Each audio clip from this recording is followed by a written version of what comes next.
오늘은 본격적인 강의에 들어가기에 앞서 저를 비롯한 초보 유튜버들과 아직 수익을 내지 못한 기성 유튜버들, 기존의 직업이 있고 유튜브를 병행하고 있는 분들에게는 청천방역 같은 소식을 전해드리려고 합니다. 그런데 이에 대해서는 소식인지 단순한 소문인지에 대해서는 확실치가 않습니다. 처음 해당 소문을 접한 것은 한 시청자의 댓글로부터였습니다. 그때만 해도 나는 어디서 가짜뉴스를 두어두건 많은 유튜브 접속자들을 혼란케 하는가 했었습니다. 행여나 유튜브를 처단한다는 것은 일부 자극적인 영상이나 가짜뉴스 등을 골라 통제하려는 정도가 아닌가 생각하였습니다. 그런데 최근 유튜버 십간디님의 동영상을 보면서 이는 분명 근거무성이 아님을 확인할 수 있었습니다. 그것도 부분 통제가 아닌 전면 통제 수준을 밟고 있는 것이 기정사실로 드러나고 있기 때문입니다. 그 이유에 대해선 대략 두 가지를 들 수 있습니다. 우선 정부를 비판하는 채널이 많다는 점입니다. 또 하나는 지상파 방송사들이 대부분 적자이거든요. 유튜브에 쏠리다 보니 이런 말까지 나오기도 합니다. 기존 방송사들은 사실 살리기 위해 유튜브가 양보할 필요가 있다고요. 하긴 지상파 방송은 60년의 역사를 이어왔지만 유튜브는 이제 곧 10년을 좀 넘었기에 충분히 그렇게 판단할 수 있을 것입니다. 그런데 현 상황을 짐작하건대 전자로 인해 유튜브가 차단될 것으로 보입니다. 문제가 되는 채널들은 일일이 골라내서 모니터링을 하기에는 유튜브 접속자들이 너무 많기 때문입니다. 그게 어렵다는 거죠. 그래서 아예 유튜브 사이트 전체를 폐쇄하려는 것이 아닌가 생각됩니다.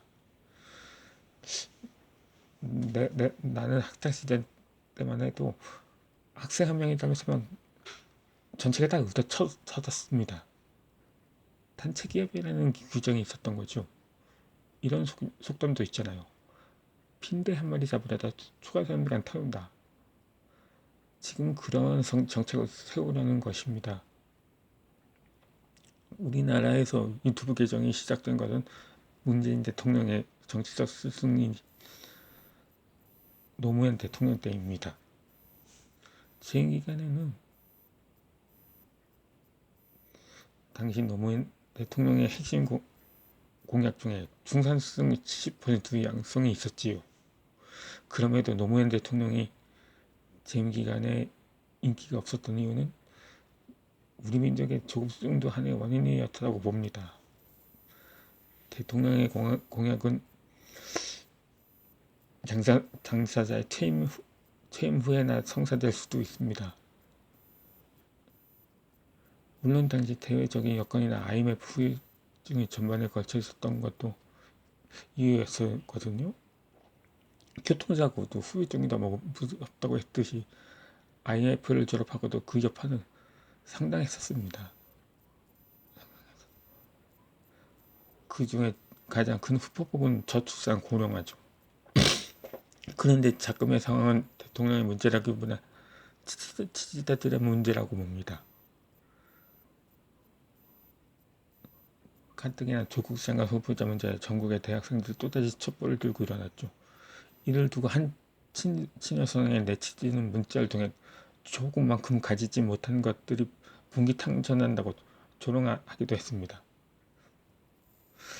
아니 정녕 이게 현 시점에서 할 말입니까? 대통령의 성공을 바란다면 그들을 설득하거나 회유해서 이해하도록 하게끔 했어야 하지 않을까요?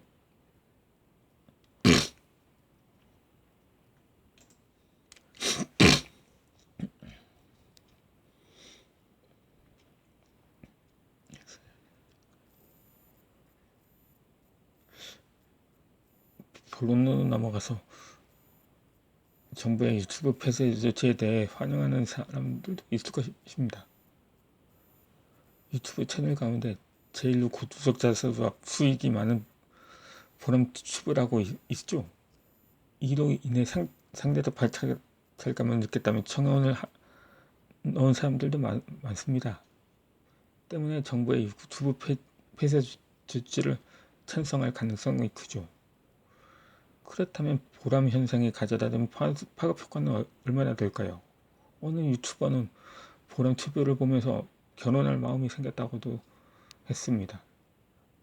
바로 그것이 제 쟁점입니다. 얼마 전 경제장관자가 우리 경제가 어려운 건 인구 구조 때문이라고 말한 바 있습니다. 이는 상당히 신빙성이 있던 발음이라고 봐요. 그러면 그건 말이 안 되지 않는다. 우리보다 먼저 생산 인구가 감소한 일본은 오히려 구인난을 겪고 있어 실업률이 낮은데 라고 합니다. 바로 이 점에 우리나라가 일본에 비해 훨씬 빠른 속도로 인구가 소멸되어 가고 있다는 증거입니다. 인구 구조에도 골든 타입이 있기 마련입니다. 우리나라가 구인난이 절정에 달하던 시기는 노무현 정부 때였습니다. 구직난에 비해서 구인난의 비중이 컸던 때였죠. 그러니 기업들이 어려울 수밖에 없었죠. 그나마 노무현 전 대통령께서 유튜브 개설에 최대 공헌을 하신 분이십니다. 더구나 우리는 황금돼지와 맞물려 일본 출산율이 증가하고 있어요. 올 상반기에만 1.42명의 출산을 보였답니다. 아마도 하반기에는 결혼 시즌과 맞물려 출산율이 더 증가할 것으로 전망됩니다. 우리나라도 2007년 황금돼지 해에 출산율이 일시적으로 반등한 적이 있었습니다. 일본도 마찬가지였고요. 그런데 금년에는 황금돼지쯤에도 출산율은 오히려 더 떨어져 30만 명도 간당간당한 추세라고 합니다. 우리나라의 구인난은 IMF 이전부터 나타나는 현상입니다. 초기에는 미취학아동과 학령 인구가 줄게 되죠. 우리나라가 1997년 말에 IMF 관리체제에 들어가 2001년 상반기에 해방이 되었습니다. 하지만 그 후유증은 상당했었죠.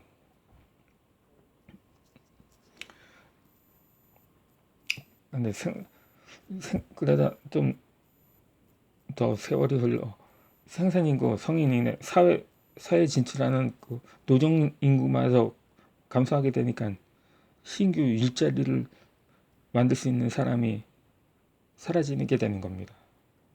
그러면 결국 실업난의 악순환만 초래하는 거죠.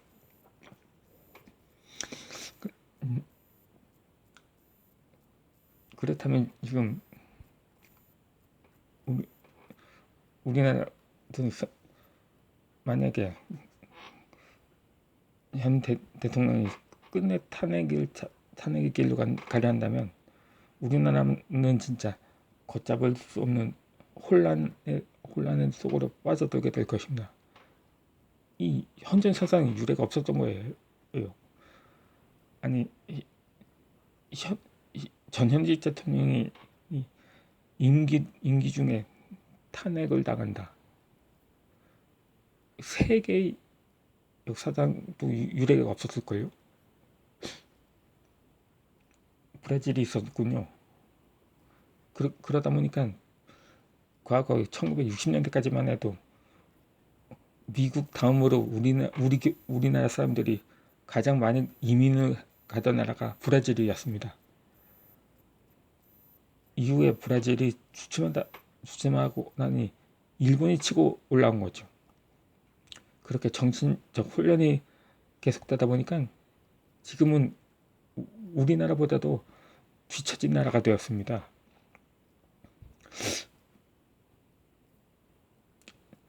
총선이 6개월 정도 남았죠.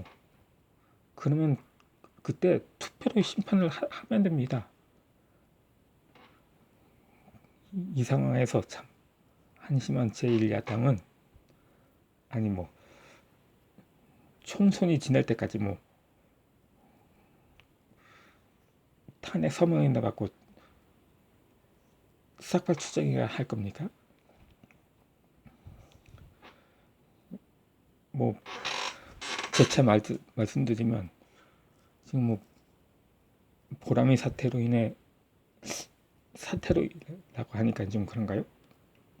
아니 근데 지금은 뭐 아주 불만이 많다 하더라도 훗날 이것이 혁명으로 기억될 수도 있습니다. 아니 4.19도 처음에는 의거라고 불렀다가 지금은 혁명이라고 불리고 있지 않습니까?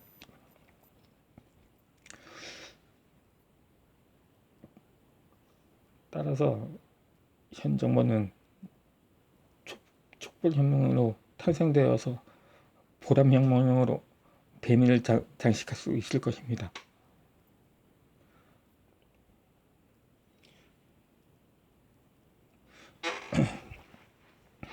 그러면 앞으로 이 본격적인 강에 들어가기에 앞서 이 말 한마디만 하고 가겠습니다. 이 영상을 마치도록 하겠습니다.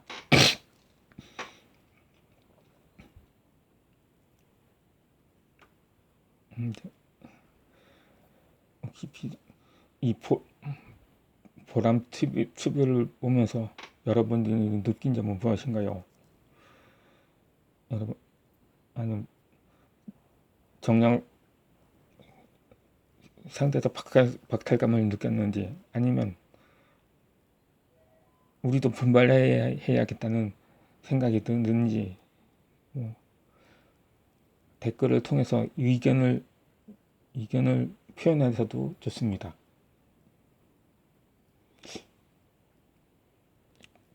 그러면 저는 다음 영상으로 뵙도록 하겠습니다.